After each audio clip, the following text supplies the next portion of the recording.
Olá, eu sou Jefferson Messias, economista, bacharel em Direito e jornalista. O artigo de hoje eu vou denominar de o pragmatismo liberal. Pelas últimas notícias estampadas na imprensa, percebe-se que existem correntes com pensamentos distintos em relação ao comportamento da população na questão do distanciamento ou isolamento social.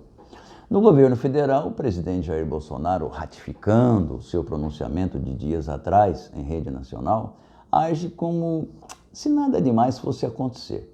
Sua rotina de trabalho não foi alterada e suas saídas pelas ruas para cumprimentar simpatizantes estão na sua agenda, como a de hoje, domingo, dia 29 de março.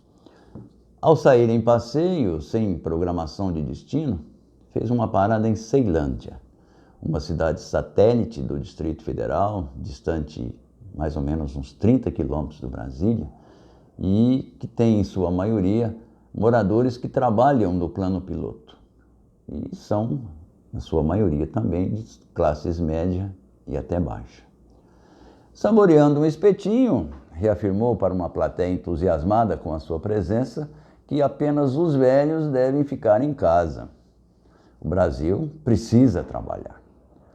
O argumento lógico sobre o prisma econômico é de que a economia pode entrar em colapso. É certo apostar nisso.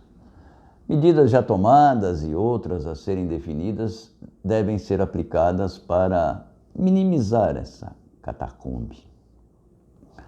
Lembram que até fevereiro, a aposta de muitos, em função das medidas econômicas, da possibilidade da aprovação das reformas que estão lá no Congresso, no incentivo ao investimento, da redução de juros da taxa Selic que favorece muito o governo na redução da dívida federal, era de que teríamos um PIB com um crescimento assim na casa de 2%. Na contramão disso, vieram as quedas assustadoras das bolsas de valores internacionais. E nessa avalanche, a nossa principal referência, a Bovespa, foi atingida com quedas superiores a 35%. Foi uma semana aí de desacerto total. Abre bolsa, fecha bolsa. E aliado a isso, nesses últimos 2 meses, o Brasil se tornou o epicentro na América Latina na fuga de capitais internacionais. Sabiam disso? Saíram daqui cerca de 12 bilhões de dólares em investimentos. Parece que o buraco vai ser grande. Na esfera federal, que orbita o Palácio, o ministro da Saúde, Luiz Mandetta, na contramão do apregoado pelo presidente Bolsonaro, recomenda nesse primeiro momento, com o intuito de evitar o colapso no já despreparado sistema de saúde pública, que as pessoas, na medida do possível, fiquem em casa. E até sugeriu ao Ministério da Educação que mantenha a suspensão das aulas por todo o mês de abril nas universidades federais, que certamente vai ser seguido pelas universidades estaduais e pela maioria das escolas. Diversas opiniões de epidemiologistas são bombardeadas nas redes sociais diariamente. Na maioria, categoricamente, dizem que a disseminação do vírus é um fato, ele vai se alastrar.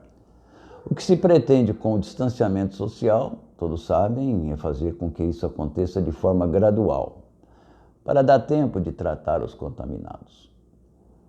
Pelos cálculos de alguns estatísticos, baseados em dados de países que estão com a curva de contaminação em ascendência, no Brasil a probabilidade de casos confirmados poderá ser de centenas de milhares.